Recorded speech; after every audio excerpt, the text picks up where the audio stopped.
रत्नाका मी नेऊन देणार पेज. मी नेऊन देणार आहे. मीच देणार. सखा सांगितलं ना मी नेऊन देणार पेज. मी देणार. सखा तात्यांनी सगळ्यांना खोलीच्या बाहेर हाकलवलंय आठवतंय ना.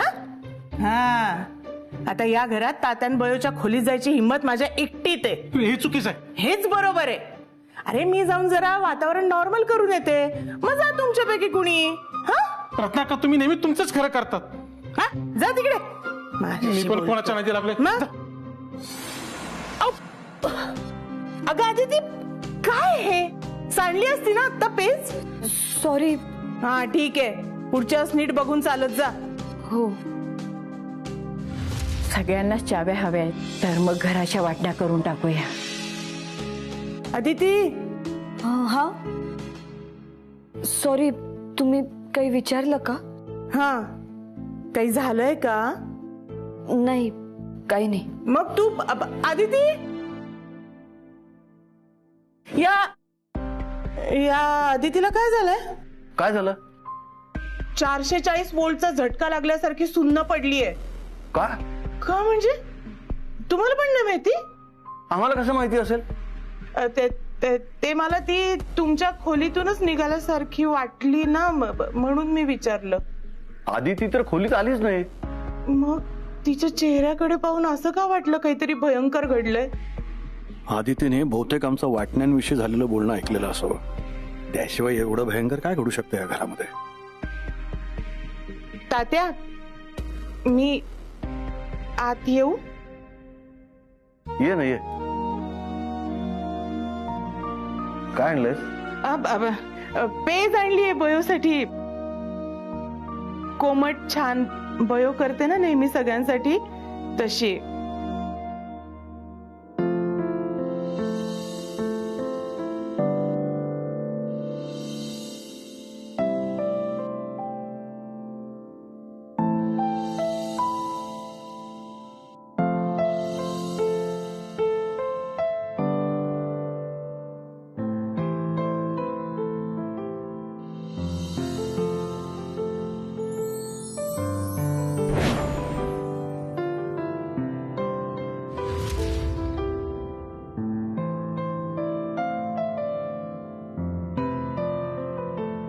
आदिती अगं काय झालं?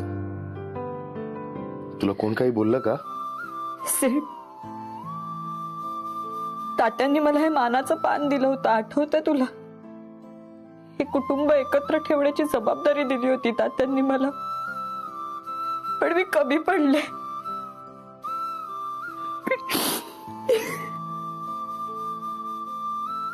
प्लीज रडू नकोस. आणि आदिती आता जे काही घडते त्यात तुझी काहीच चूक नाही. माझीच चूक आहे सेठ. मी ती जबाबदारी नाही पार पाडू शकले. चुकले मी सेठ चुकले. तात्या ते चुकलं माझं. म्हणजे माफ करा ना मला. काय करत ना? हं? अचानक अशी गोगल काय कशी झाली तुझी? तात्या काय बोलले का? मी काय बोलू तुला? छे छे तात्या कशाला काय बोलतील मला? तात्या मला बोलतील का?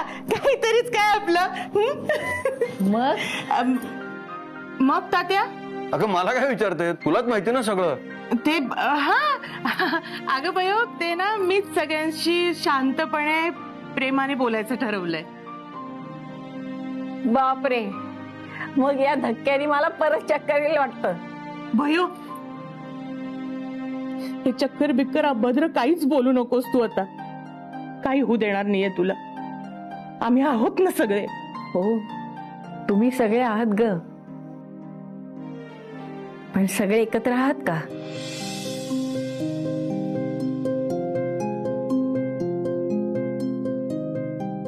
ते पण होईल बयो, खात्री आहे मला. तात्या तात्या ते बयोला हो हो घ्या. नको. सगळे जेवलेत का? नाही अजून, पण जेवतील. ते जेवल्यानंतर घेईन मी. अगं जातो. बर.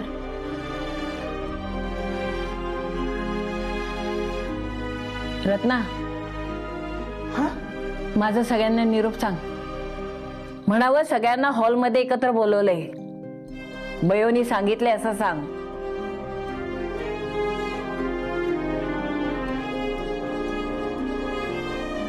बरं.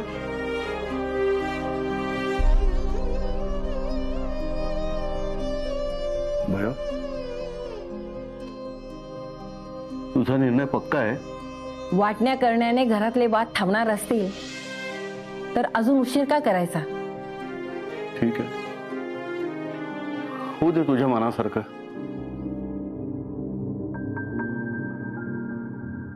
आदिती, तू या सगळ्याचा स्वतःला का दोष देतेस? आदिती, मी किती वेळा चुकलोय, पण प्रत्येक वेळी तू सगळ्यांना एकत्र ठेवण्याचा प्रयत्न करत आलीस. पण तरी बयोआजींना वाटण्या कराव्याशा वाटतात म्हणजे मी हरलेच ना. म्हणजे सेठ, मी तात्या आणि बयोआजींचं बोलणं ऐकलं. ते या घराच्या वाटण्या करण्याचा निर्णय घेतात. हे काय होऊन बसलंय? हे सगळं माझ्यामुळे सुरू झालंय आणि आता वाटण्यांपर्यंत पोहोचतंय.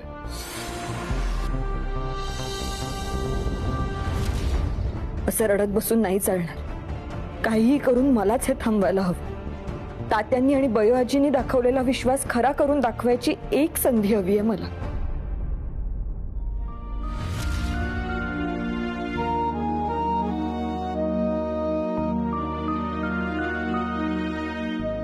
हे काय, अजून कोणीच जेवायला आलं नाही? बघा ना, केव्हाचा निरोप पाठवलाय. ताटं वाढलीत हे पण सांगितलं, पण अजून कोणाचाच पत्ता नाहीये. मी ही अशी रिकामी पंगत कधीच पाहिली नाही. उभ्या आयुष्यात मी कधी एकटा जेवलो नाही. माझ्या घशाखाली नाही उतरणार.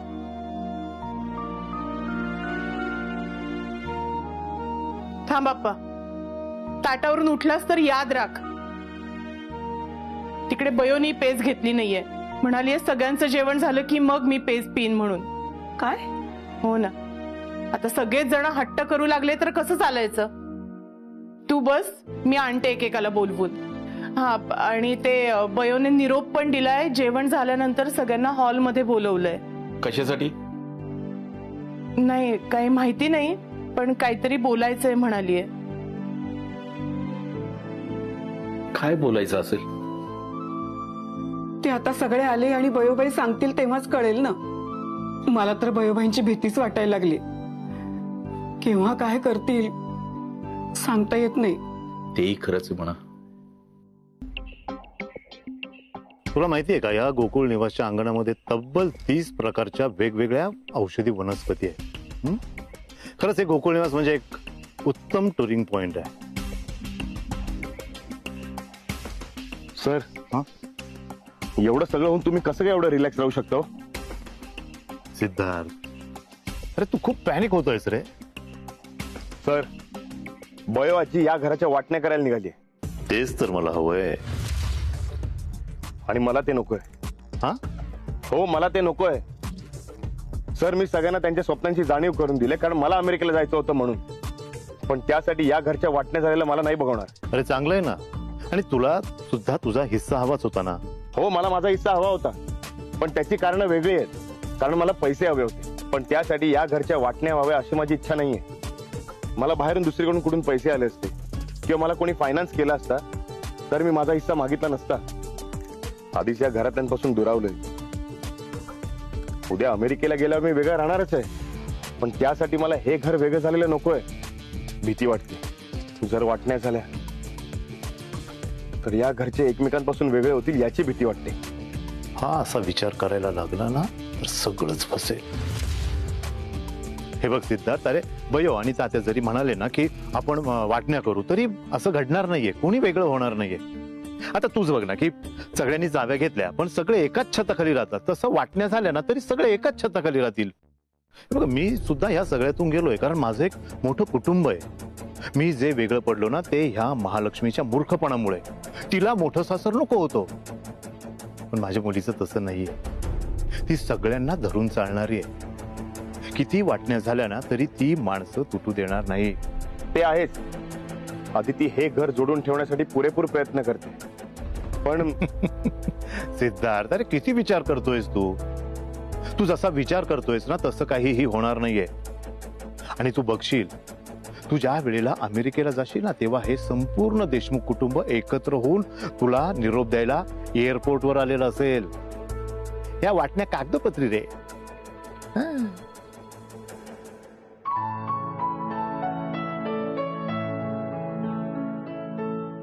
अरे हे काय? अगं कुणीच आलं नाही ना. हो ना, कुणी आलं नाही. अहो का नसेल आले माहिती का तुम्हाला? का? अजून कुणीही जेवलं नसणार. एकापेक्षा एक हट्टी आहेत सगळे. अहो सुहास आपल्या घरात कार्यक्रम असल्यावर बोलतो ना, तो भुंगा तो आणता का जरा? का? अगं सखाला सांगितलं तर आणेल ना बोलून सगळ्यांना.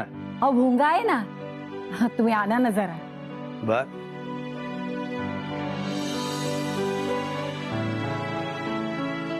घे. अगं पण खरंच ह्याची गरज आहे का? आता पुन्हा याचा उपयोग होईल असं वाटत नाही मला. असं का बोलतेस तू? अहो या यंत्राने सगळे सोहळे साजरे करण्यासाठी सगळ्या देशमुखांना एकत्र आणलंय. पण एकदा वाटण्या झाल्या की कसले सोहळे आणि कसले एकत्र येणं. कुणाला एकत्र येण्याची गरज नाही किंवा कुणाला बोलवायची गरज नाही. मग काय उपयोग याचा? हे बघ, पुन्हा एकदा विचार करा. माझा विचार झालाय.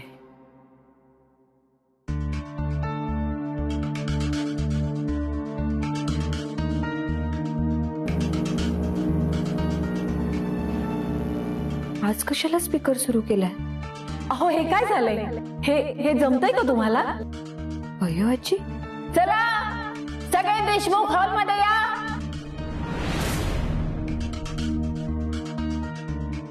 बयो आजी नक्कीच वाटण्यांविषयी सांगण्यासाठी सगळ्यांना एकत्र बोलवत असणार. नाही, काही करून हे थांबवायला हवं. चला सगळे देशमुख हॉल मध्ये या. थांबा बयो आजी.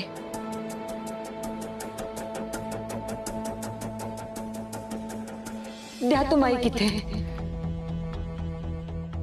बयो आजी काय करताय तुम्ही?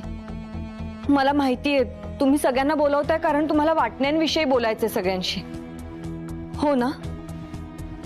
सुनबाई, तुला कळलंच आहे यापुढे ह्या घरची चूल एक नसेल. आता बयोने हा निर्णय घेतलेलाच आहे तर सगळ्यांना सांगून टाकूया ना. बयो आजी असं का करताय तुम्ही? तुम्ही गुढीपाडव्याला संकल्प केलाय की या घरची चूल कायम एक असणार. हो सुनबाई, दरवर्षी मी हाच संकल्प करते. पण हा संकल्प पूर्ण होईल असं नाही होत ना. या देशमुख कुटुंबातली चूल एक असावी, या मागचा हेतू एकच. या घरातला आनंद एक असावा, यातली नाती एकत्र नांदावीत. कापड नवं असताना तोवर त्याचे धागे एकमेकांना घट्ट धरून असतात. पण जसं कापड जुनं होतं ना तसे त्याचे धागे विरतात. मग कापड फाटू लागतं. आपण म्हणतो हे कापड जुनं झालं. अशा वेळी फाटू द्यावं ते कापड. उगीच नको तो हट्ट धरून बसायला नको. तसंच झालंय आपल्या घराचं. सध्या देशमुख कुटुंबाचे धागे एकमेकांना धरून ठेवायला नाही म्हणताय. अगं मी किंवा तू रफू किती करणार? आणि कापड जुनं झालंच नसेल तर बयो आजी ताणून धरलं तर नवं चांगलं टिकणारं कापड सुद्धा फाटतं. तेच झालंय आता. सगळ्यांनी गोष्टी ताणून धरल्यात. तेच ना, सगळ्यांनी गोष्टी ताणून धरल्यात. प्रत्येकाला आपल्या मनाने जगायचंय. त्यात फक्त स्वतःचा विचार आहे, कुटुंबाचा नाही. आता आमच्या गोष्टी कोणाला पटत नाहीये, पण त्यांचं पण काही अगदी चुकत नाहीये ग. काळानुसार राहणीमान बदलतं. मी आणि तात्या आता जुने झालो आहोत. आता आम्हाला आमचे विचार काळानुसार बदलावे लागतील ना. नाही बयो आजी, उलट आत्ता तुमच्या विचारांची गरज आहे. जेव्हा नाती दुरावत आहेत, फॅमिलीज डिवाइड होत आहेत, अशा वेळी घरची चूल एक ठेवून कुटुंब बांधून ठेवायची गरज आहे. आणि हे तुम्ही इतकी वर्ष सांभाळलंय, मग आता का असं बोलताय? हो सुनबाई, पण आता ही जबाबदारी सांभाळणं कठीण होऊन बसलंय. बयाची तुम्ही नका ना काळजी करू. तुमचा वारसा पुढे नेण्यासाठी आम्ही आहोत ना. सुनबाई, तू प्रयत्न करशील का? पण बयो म्हणते ना ते पण बरोबर आहे. धाक दाखवून देखील कुटुंब एकत्र बांधता येतात. पण अशा कुटुंबामध्ये माणसं एकत्र असली तरी पण एकमेकांपासून खूप लांब असतात ते. पण कुटुंब एकत्र राहावं ही भावना कुटुंबाच्या प्रत्येक सदस्याच्या मनात असावी लागते. बाळ, अगं इतक्या वर्षाचा माझा अनुभव सांगतोय की आता मोठी कुटुंब लोप पावत चाललीये. सख्खे भाऊ एकमेकांचे वैरी झाले. देवाच्या राज्यापासून एकत्र कुटुंबाला शाप आहे, विभक्त होण्याचा. रामायणात गादीवर कोण बसणार यावरून वाद झाले. महाभारतात कौरव पांडव एकमेकांचे कट्टर वैरी झालेत. अगं त्यांच्या समोर आपण कोण आहोत? शेतात पडलेले बाण मनापर्यंत कधी पोहोचतात हे समजत सुद्धा नाही. वर्षानुवर्ष 30-40 जणांना पोटात घेऊन वाढलेले वाडे आता पडतायत. तिथे विभक्त कुटुंबासाठी बिल्डिंग उभ्या राहत आहेत. तिथे देशमुख तरी कसे अपवाद असणार? उभ्या भारतात असं एकही घर सापडणार नाही जे वाटणीला सामोरे गेलं नाही. यात काहींनी आनंदाने आपला हिस्सा घेतला तर काहींनी मनावर दगड ठेवून स्वतःचा हिस्सा घेतला. खरं ओस पडली, शेतात बांध पडले, बँकेत आलेले पैसे जमा झाले आणि आई बाप 4 महिने या मुलाकडे तर 4 महिने त्या मुलाकडे जाऊन राहत आहे. त्यांच्याही वाटण्या झाल्या. तू सांग, या सगळ्यांना देशमुखांचं घर किती वर्ष अपवाद ठरणार आहे? बयोआजी,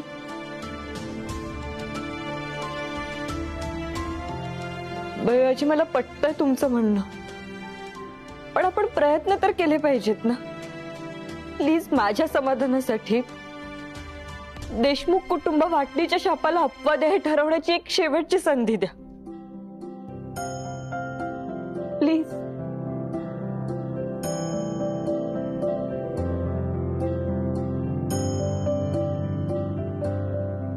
हे आठवते तुम्हाला? हो, हे कुटुंब एकत्र बांधून ठेवण्याची जबाबदारी दिली होती मी तुझ्यावरती आणि तूही ती मनापासून पाळलीस. पण इतरांचं तुला सहकार्य मिळालं नाही त्यात तुझी काहीच चूक नाही ना. तात्या, पण ही जबाबदारी दिली होती ना तुम्ही मला. मग एकदा मला शेवटचा प्रयत्न करू दे ना. बर,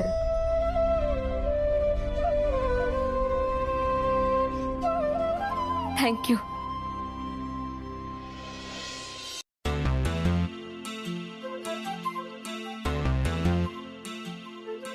काय झालं बयो? बयो, अगं आता तरी सांग ना का बोलवलंस? हो, माईक वरून अनाउन्स केलं, असं काय झालं? हो ना, काही महत्वाचं आहे का? हॅलो एव्हरीवन, तुम्हा सगळ्यांना बोलावलंय कारण बघा, आपल्या बयोआजींना आता बरं वाटतंय. सगळे सकाळपासून खूप टेन्शन मध्ये होते. बयोआजींच्या खोलीबाहेर फेऱ्या मारत होतात सगळे. पण बघा ना, बयोआजी आता बऱ्या आहेत. त्यांना तुम्हा सगळ्यांना भेटायचं होतं म्हणून बोलावलं. हो ना बयोआजी? हो, खरंय. बयो,